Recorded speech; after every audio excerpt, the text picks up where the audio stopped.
రక్షణ వచ్చేయడమేతోనే సంతోషం కాదు, అసలు జీవితం ఇక్కడే ప్రారంభమైంది. ఈ రక్షణ అనేటువంటిది కొనసాగించబడాలి. ఒక వ్యక్తికి రక్షణ అనుగ్రహించాడు దేని నుండి?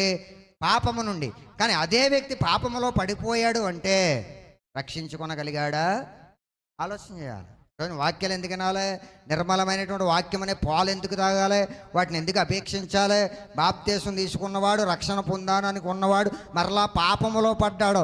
పాపములో పడకుండా తను రక్షించుకొనగలిగాడా? రక్షించుకొనలేకపోయాడు. కారణం రెగ్యులర్గా సమాజముగా కూడుట మానేశాడు. రెగ్యులర్గా వాక్యాలు నేర్చుకోవడం మానేశాడు. ఈ నిర్మలమైనటువంటి వాక్యం అనే పాలు త్రాగడం మానేసింది. కనుక పాపము విషయంలో రక్షణ పొందలేకపోయింది. దేవుడేమంటున్నాడు? రక్షణ విషయంలో ఎదిగే నిమిత్తము ఆ పాలను త్రాగండి, అపేక్షించండి. ఆ పాలు త్రాగడం ద్వారా ఏమవుతుంది? ఈరోజు